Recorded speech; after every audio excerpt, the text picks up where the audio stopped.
Hey everybody, I've gotten asked quite a few times if I will upload my old William Lane Craig videos. The answer is no. Truth of the matter is, I don't have them anymore. My computer's crap.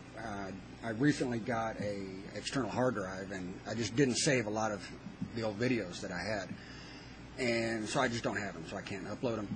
And everything I do is unscripted, and it's just basically off the cuff reaction to something, and so it's difficult for me to go back and try to find something that I reacted to and make a video of the same quality again.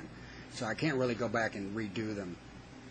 It's just it kind of seems unfeasible to me, and it seems kind of like I'm forcing the issue and not being a generous or a genuine response. So unless William Lane Craig crosses my path again, then I'll address the situation. But it just so happens he crossed my path once again. One of the old videos I did was on his view of genocide in the Old Testament. William Lane Craig is one of the people who believes, yes, the Israelites went in and slaughtered hundreds of thousands, if not millions of people, children, women, unarmed combatants, non-combatants, just everybody. And he thinks this is good. And so he lays out his case for why it is good, and me and a lot of other people have laid out our case for why we think this is wrong, or why we think William Lane Craig is wrong. And I get a lot of replies from his fanboys, asking, well, who are you? Just some guy sitting in front of a camera talking smack. Well, granted, that's all I am. I'm not somebody important. I'm not no great intellectual. I'm just some guy who is unemployed, who has education level of a GED, but has a lot of street sense and common sense. So I look at things like what William Lane Craig has to say, and I post my opinions for why I reject his claims, and which is what I'm going to do here. So basically, to set the primer for what this is about, he's revisiting this subject of genocide again, and in the old version he says that we can't say that the genocides in the Old Testament were wrong because God may have had morally sufficient reasons for ordering them. And the real people who were wrong were the Israeli soldiers who went in and bootjacked freaking little babies and crushed their heads. I mean, can you imagine how hard it must be to do that? And so the mental anguish that the Israeli soldiers went through as they sliced open pregnant women and killed them and their babies and unarmed people who surrendered to them, was just horrible. And they're the ones who were truly wronged in this situation, and not the people who were being killed, because they all got to go to heaven or some shit. And the ones who, the soldiers and people, the men and people like that, they all deserved what they got. So it's all good. So it's a good thing. And that's his position on the matter. And he starts off in this reply. Somebody asks him in question 225, I'll put a link below. They ask him how come he takes a literal interpretation of this, where a lot of theologians and biblical scholars are taking it as not a literal story. This literally didn't happen. God did not order, these people to be killed and stuff. And so somebody asked him about that, which I still fail to see how William Lane Craig can take part of the Bible as literally true, such as this, and then take part of it, like the Genesis creation story, as allegory. He never makes that distinction why he doesn't believe Adam and Eve existed. In contrast to what the Bible says, even though the Bible says both of these stories, he doesn't make any distinction there. I have a couple issues with his response here. The first one is that I'm not even going to touch the opening paragraph where he just makes it sound like he's being intellectual on this subject and everybody else is just kind of looking for the easy way out. And so he's claiming the intellectual high ground, which anybody who wanted to pick up the Three Little Pigs and read into it whatever they wanted, could claim the same thing. And no matter how many times he says he's being intellectual about this thing, he's not being intellectually honest about what the actual evidence is in the situation. He's making up his own crap as he goes, just to square the story with his beliefs. The part I want to touch on first is that he finds it ironic that atheists or anybody who doesn't believe in the Bible would take issue with this at all. Why this isn't relegated to, or why we don't allow this to be an internal problem for people who believe the Bible. Let them struggle with it, and we shouldn't even mess with it. So basically, what he's saying is, you're getting your ass kicked, over this crap that this God of the Bible ordered, and he thinks people should just leave the issue alone, which is completely not the case, because it is our business.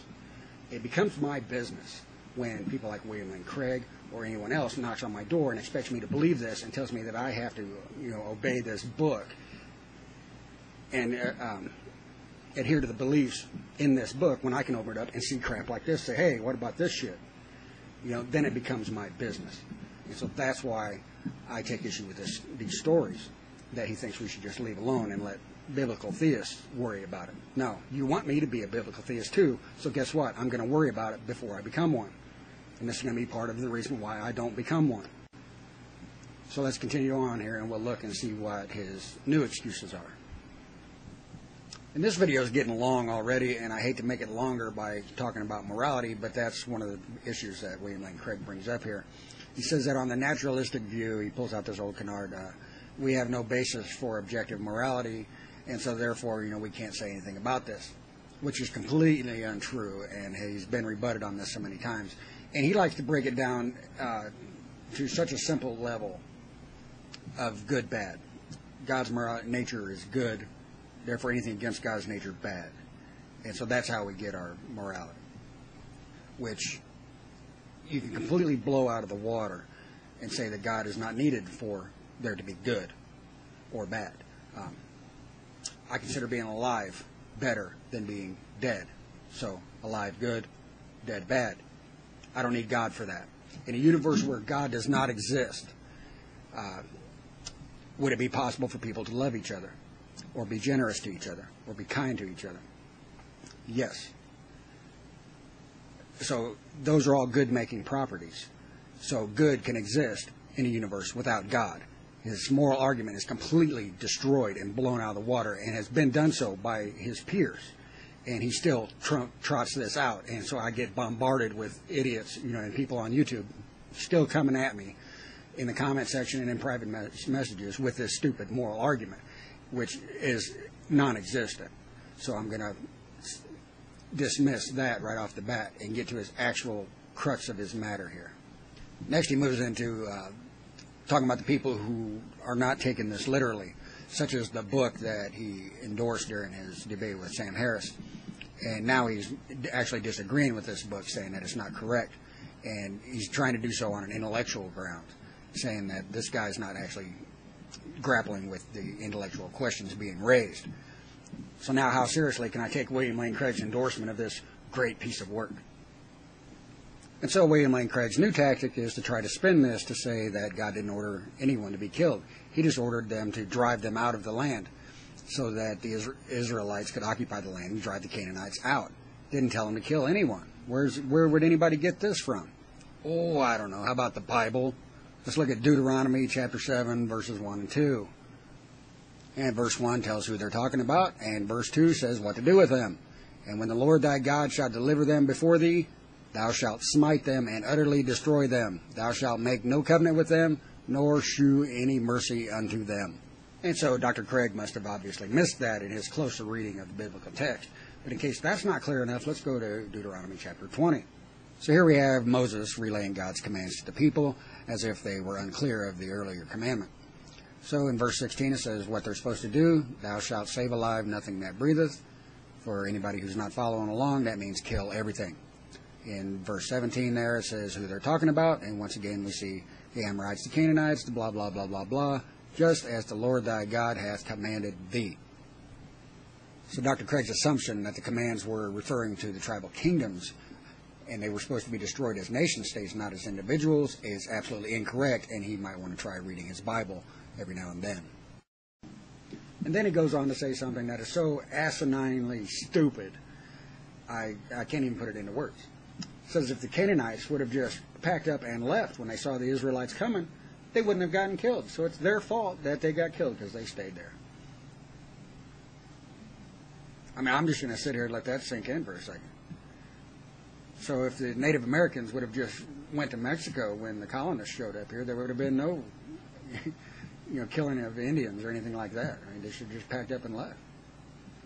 I mean, if the Jews would have all packed up and came to the United States, during the 30s and 40s, none of them would have suffered in the Holocaust.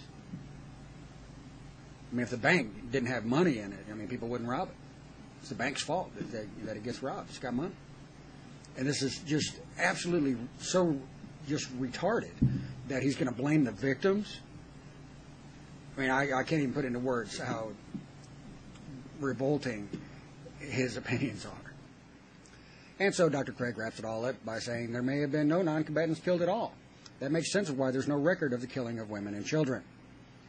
Problem is, there is record of killing of women and children. We flip back to Numbers chapter 31, which took place earlier, and we find out what they do to women and children in combat. Here they march off tens of thousands of women and children, unarmed combatants, and slaughter them in the desert. We know exactly what they do. And once again, William Lane Craig is wrong. So, what can we say about whether or not this was a good thing or a bad thing? According to William Lane Craig, this was a good thing because God may have had morally sufficient reasons for ordering this to happen. Like the Great Flood, God may have had morally sufficient reasons for allowing that to happen. Hurricane Katrina, God may have had morally sufficient reasons for allowing that to happen. The Holocaust in World War II, God may have had morally sufficient reasons for allowing that to happen. Anything. The shooting in Norway, God could have had morally sufficient reasons for allowing that to happen.